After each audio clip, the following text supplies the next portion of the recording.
As a senator for Queensland in federal parliament, I've had a gutful of the lies, exaggerations, fears, guilt that's peddled by politicians looking after vested interest in their own personal agenda.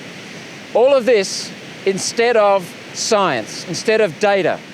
And what's happening is we have politicians changing, coming in and out of government, and they just make policies up on a whim.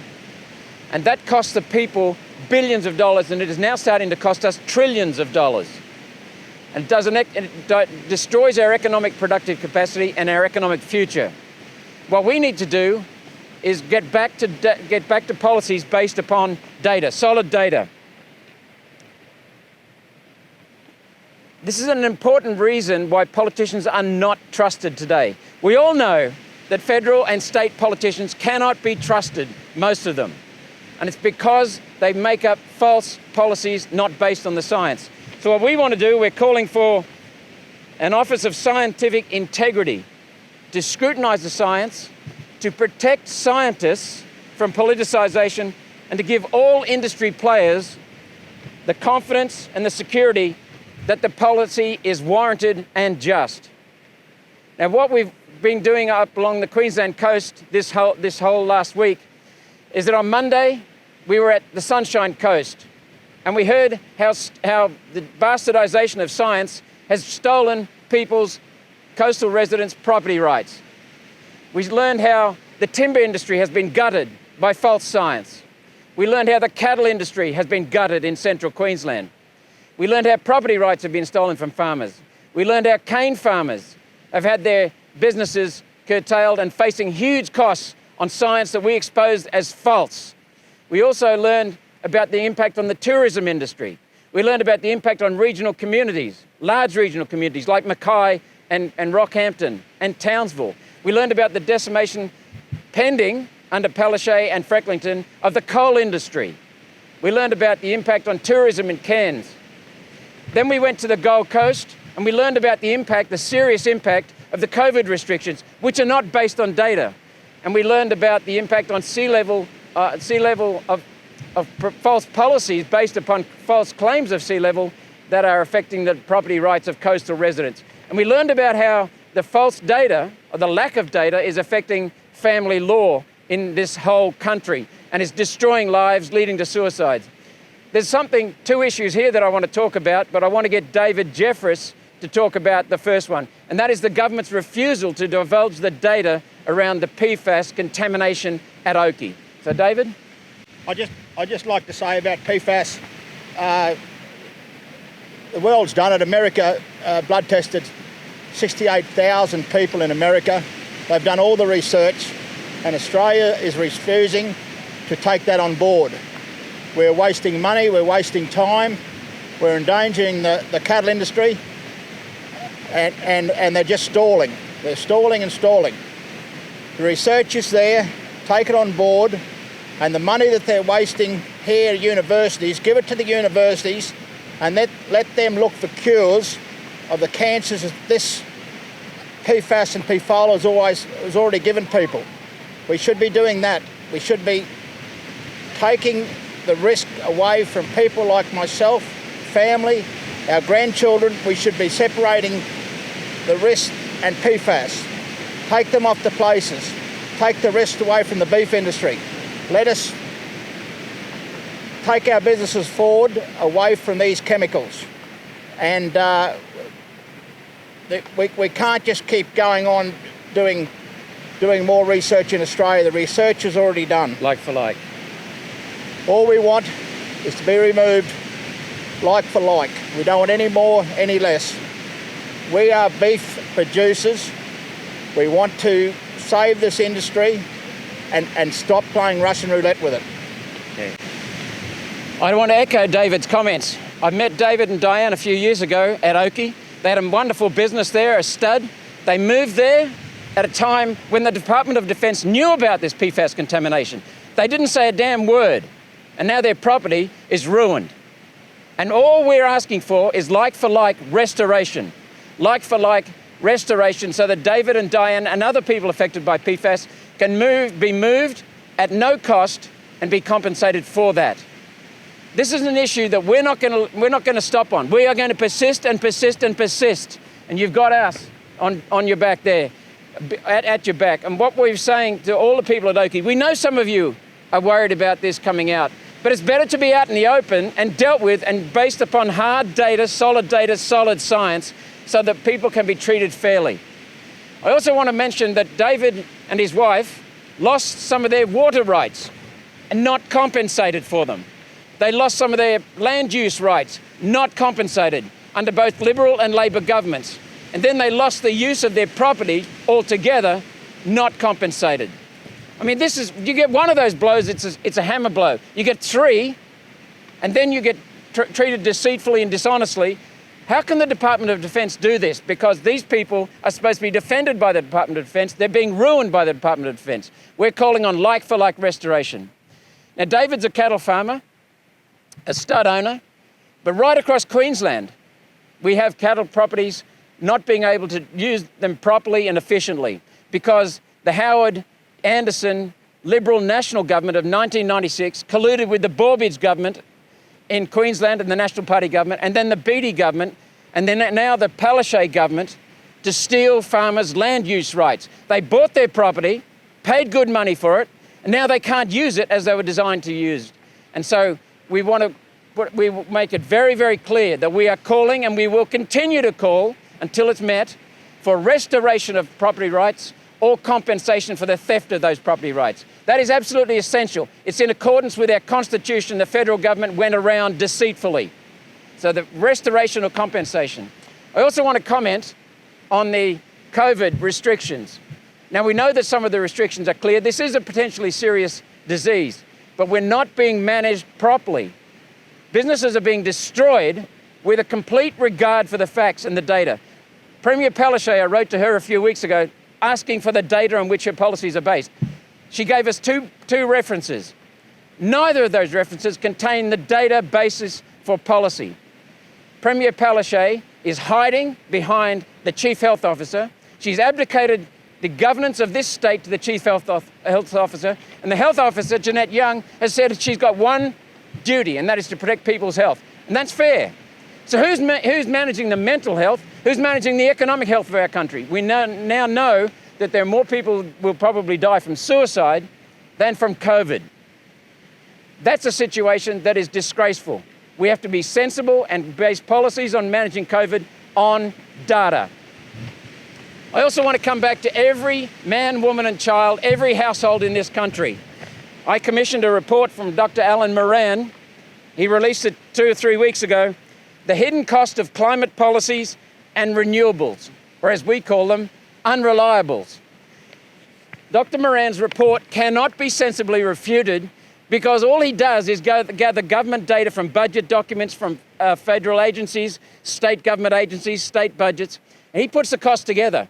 These costs used to be consolidated in a consolidated form, but when you hear the costs, you'll now know why they're not found in consolidated form. He had to dig for them. The first thing is the cost of renewable energy policies, alternative energy policies, and climate policies, just in electricity alone, is $13 billion a year. That works out at $1,300 per household. It's destroying industries, destroying jobs, and exporting them to China, India, and Asia. We export our prime quality coal, and the Chinese generate electricity and sell it for 8 cents a kilowatt hour. In this country, in this state, using our own high quality coal, the same coal that we export to China, we have electricity prices 3 times that, 25 cents a kilowatt hour. That's driving industries broke. It's putting unnecessary hardship on families. And then we ask, well, let's have a look at the cost. Let's have a look at the policy basis. And this is a real shocker. The policy basis is based supposedly, according to politicians, on the CSIRO's claims. So over the last 4 years, I've been asking the CSIRO for its empirical evidence, the hard data, the scientific data that proves that we need to cut carbon dioxide from human activity. And these are the things that the CSIRO came back to us with. Under our cross-examination of their claimed data, they said that they have never, ever said that carbon dioxide from human activity is a danger. And they refused to ever say that. So we asked them, who is saying it's a danger? Well, you'll have to ask the politicians that. This is a politically driven nightmare that's coming to Australia. The second thing is that we asked them for their quantified data showing that carbon dioxide from human activity needs to be cut. And all they could come up with was unvalidated, erroneous, false models, the same as the United Nations. There is no evidence in them. That's all they rely upon for their evidence, but there is no quantified data. The third thing is they never ever specified any amount of climate change, temperature, rainfall, drought, floods, the cyclone severity. Nothing at all was attributed to any part of carbon dioxide. They cannot quantify it. When you cannot quantify it, you can't make a policy. And you can't implement the policy and know how it's progressing because there's nothing to measure it with. So that's the sum total of what's happening in this country. And I just want to make it clear that we asked the CSIRO for anything unprecedented in climate. The CSIRO gave us one paper. After 50 years of research, they gave us one paper on temperatures. That paper claimed unprecedented temperature in the 20th century, an unprecedented rate of temperature rise.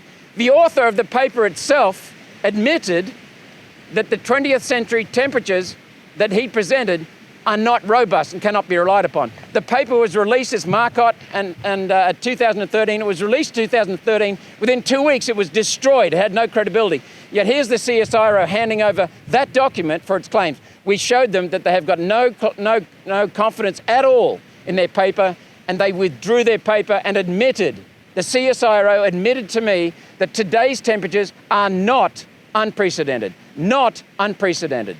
And we showed them the rate of temperature rise that they claimed was not unprecedented. They gave us one more paper on temperatures, Le Cavalier, and we showed that that was not based on sound science either.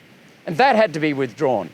So there's nothing here for the policies that are destroying David's property, David's livelihood, David's future, and Diane's future. There's nothing here affecting the people of Toowoomba, no justification for these policies that are destroying the rural heartlands of this country.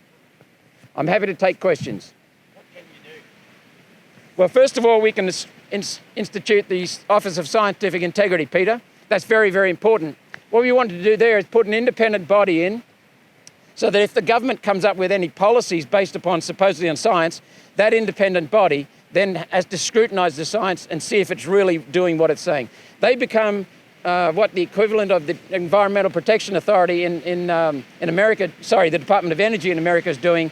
They have a team that assesses the opposite science, and then they sort out what's the real science. The other thing we want the government to do is to post all of its so-called science on websites so that the public can scrutinise it. Because what you'll find is that no one in this country has scrutinised the CSIRO until I came along. No one. Nor the Bureau of Meteorology until Craig Kelly and I started investigating it.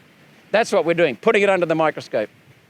PFAS, how fair is it or how unfair is it the way they're being treated to be paid out for what's going on? A person with a little house in Oak is basically, David and Diane are basically going to get the same money as what they're going to get. They've got a property with hundreds of acres. Well, it's not only unfair, it's dishonest, because David and Diane bought their property in 2004, wasn't it?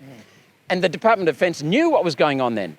They didn't tell the public then. They failed their duty of care to the people of Oakey, to the people of the region around Oakey, people like David and Diane. They knew for 30 years. Jump in. They knew the science for 30 years. They knew the danger to the environment. They knew the danger to human health, and they knew the dangers to your valuations of your properties. Defence knew that, governments knew that, and they sat on it. Now, what we're asking for these ministers of these departments to take control.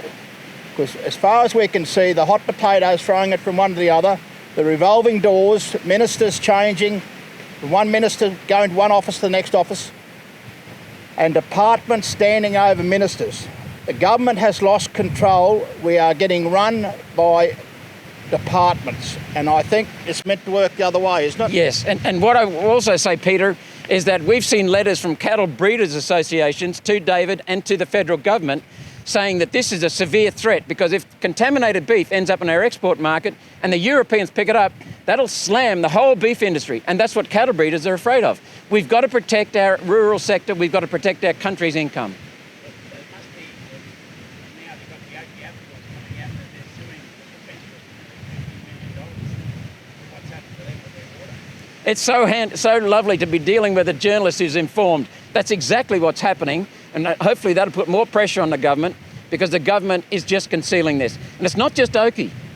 It's Richmond, it's Williamtown, it's Katherine, it's many sites around this country.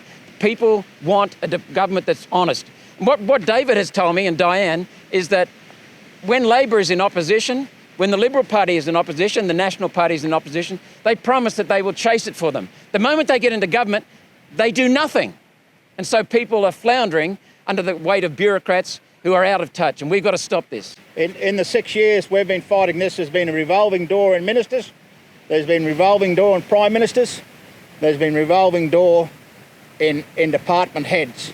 And Malcolm Turnbull made a promise to you, didn't he? And Malcolm Turnbull made a promise that he would sort it out. They've all made promises, and when they get into Parliament, Labor back the Liberals and the Nationals, and they vote against fixing this up.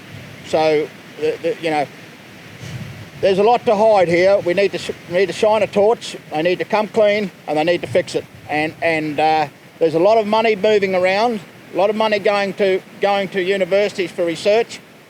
The research is already done. Give it to the university to find the cure for these diseases from these chemicals. That'd be a lot better spent. Malcolm, is there something you can do? Can you chase this up? Oh, we have been chasing it. We've been chasing it. David and Diane know that. We're chasing it up in Senate estimates. We're chasing it up on the floor of the Senate. We're chasing it up with personal representation to ministers and bureaucrats. We are holding them accountable. We've demanded in the Senate, on the floor of the Senate, tabling of documents, which we've got, and we're really putting them under pressure. The Defence Minister came to me after one Senate estimate session and just quickly said, we'll give you a presentation. We got a presentation, but it wasn't adequate. We will chase them and chase them and chase them until these people get like-for-like restoration of their rights as citizens of this country. At the second Senate inquiry we had in Oakey, Dr. Jeremy Pajenko was well versed with this. He'd worked with it, he knew the science, he spoke well at the second Senate inquiry. You were there, Malcolm. You were the only politician that came there and sat there that day and listened to the whole second Senate inquiry. Where Dr. Lemming was chair of that inquiry. He gave out the recommendations. They didn't like it, and he was sacked from the chair of the recommendations of the PFAS inquiry. Now, he was our shining hope. He was banished, and they haven't done anything since. Have they done anything since? No, they still continue to hide. And Peter, this is just one issue. We have chased the Nationals on water policy. We've chased the Nationals on coal policy. We've chased the Nationals on energy policy. We've chased the Nationals on property rights that they stole off farmers. And what we're finding is, take water, for example. They had a major announcement from the federal government, the National Party Water Minister, Mr. Pitt, Friday week ago, and they came out making claims about cutting the Murray-Darling Basin Authority in two. That ended up just being a sham, giving a new title to the temporary water commissioner. They also said that they will not be taking any more water in the form of buyback from the farmers. What we see when we read their 10-page report is that they're accelerating the taking of buybacks. So what we're seeing in the National Party is that, first of all, they fall silent when we raise these things. Water, property rights, energy, coal. Then they come back and they start telling lies to make out we're wrong. But we've got the data and we've embarrassed them every time. The third thing they do is they start making up stories about what they're doing. They basically embraced our policies, but they can't implement it because the Liberals and the soft green Liberals in the cabinet are holding it all back. So the National Party is caught. What we invite the Nationals to do is work with us and get it sorted out. This country has to be sorted out. And it's basically simple. We know that we've got the data with us on every single topic I've just mentioned and earlier on. We have the data. It's a matter of not if it's going to come out, but when it's going to come out. And then we'll start protecting the people of Queensland and Australia. David, what's the PFAS done to your business? Oh, it's wrecked our business. It's taken our income away. That's not the emotional stress it's taken on Diane. She's got her own battles. It wears you down 6 years. It's something I wouldn't wish on anyone. But luckily we've had the support from the Australian Cattle Breeders Association and other cattle people right around Australia ring us and they say keep going, keep fighting. We have the support of Malcolm and we just fight on. There's nowhere else to go. We've got to keep fighting it. And you just want a fair outcome. We don't want any more than what we've got now. We just want to move our business and like for like and be able to look people and the consumers in the eye and say what we're giving you is clean of PFAS. How does it make you feel when now the abattoirs have come out and actually basically doing what you guys do? Well, I hope the abattoir don't have to go through 6 years what we've gone through. And good on them for standing up. Good on them for coming out, but I hope they get treated better than what we did. I think this is vindication of what David and Diane have been saying, what we've been saying, because they're a very important part, the abattoir, of the food chain that goes into people's plates. And they're vindicating what David and Diane and what we've been saying. That's all it is, it's vindication. Any other questions, ladies and gentlemen?